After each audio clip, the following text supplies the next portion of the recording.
Bonjour, je vais poursuivre mon cours de gestion du personnel et je vais terminer ma réflexion concernant l'évaluation du personnel. Lors des dernières séances vidéo, je vous ai beaucoup parlé du regard critique porté par Christophe Dejour sur l'évaluation du personnel. J'en arrive maintenant à mon grand 3, toujours dans la section 2, critique des fondements de l'évaluation selon Christophe Dejour. Mon grand 3 qui s'intitule Repenser l'évaluation, les pistes proposées par Christophe Dejour. Et comme vous le voyez sur votre plan détaillé, le grand 3 se décompose en deux parties. Dans une première partie, ça sera mon point A. Je vous parlerai des liens entre l'évaluation du travail et la reconnaissance de l'individu. Et puis dans un point B, je vous parlerai du processus que constitue la reconnaissance étant un processus qui passe par un double jugement. Dans la vidéo d'aujourd'hui, je vais uniquement traiter le point A, à savoir évaluation du travail et reconnaissance de l'individu. Malgré toutes les critiques que Christophe Dejour a adressées à l'évaluation du travail, pour lui, la recherche de l'évaluation du travail reste néanmoins un objectif légitime. La recherche de l'évaluation du travail reste un objectif légitime. Alors, pourquoi l'auteur tient-il finalement à l'évaluation du travail alors même qu'il en a dressé une critique virulente? Eh bien, d'abord et avant tout parce que les travailleurs souhaitent être évalués selon Christophe Dejour. Il y a un besoin d'évaluation, il y a une demande d'évaluation. Les travailleurs ressentent le besoin d'être évalués tout simplement parce qu'ils ont besoin d'être reconnus dans leur travail. Pour Christophe Dejour, l'évaluation du travail peut en effet déboucher sur la reconnaissance du travail réalisé. Et cette dernière, la reconnaissance du travail réalisé, elle comporte deux volets. La reconnaissance signifie deux choses. C'est tout d'abord, premièrement, la reconnaissance de l'utilité du travail réalisé. Et c'est ensuite la reconnaissance de la qualité du travail réalisé. Ces deux dimensions sont tout aussi importantes l'une que l'autre.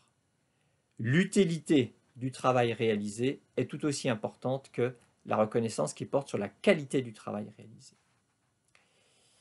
Pour bien comprendre ce qui se joue en termes de reconnaissance, il faut en fait partir du couple contribution-rétribution.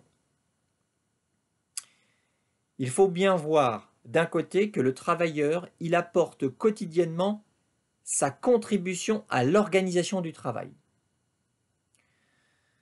sous la forme d'un travail.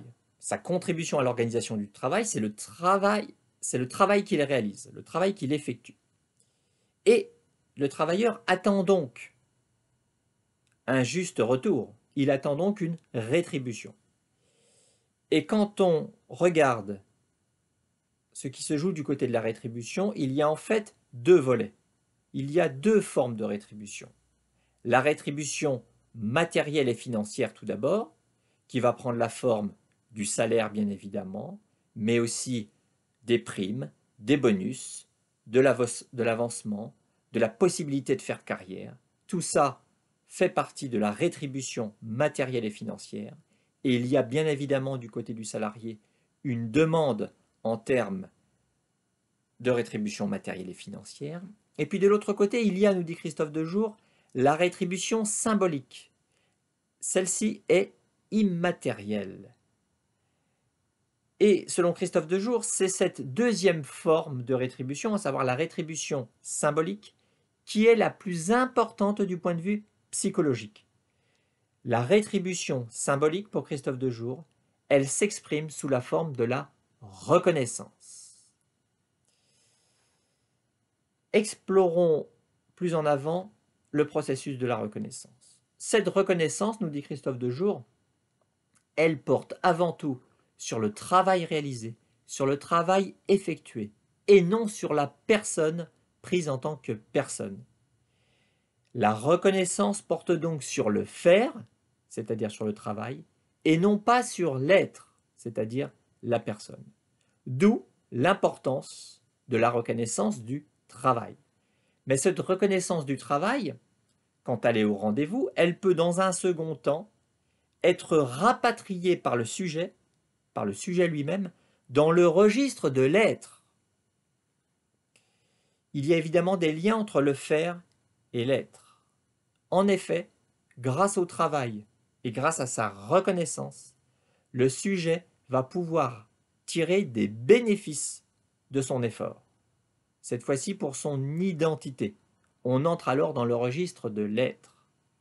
Il y a alors accomplissement de soi, de la souffrance initiale, générée par le travail, on peut passer au plaisir. C'est cela la psychodynamique de la reconnaissance. Mais retenez bien que dans le processus de reconnaissance, la reconnaissance porte avant tout sur le travail, sur le faire, et ce n'est que dans un second temps que l'individu va pouvoir rapatrier cette reconnaissance dans le registre de l'être, et qu'il va pouvoir s'accroître du point de vue de son identité. Voilà pour les liens entre évaluation du travail et reconnaissance de l'individu. Dans une prochaine vidéo, je vous parlerai de la reconnaissance comme processus qui passe par un double jugement. Au revoir.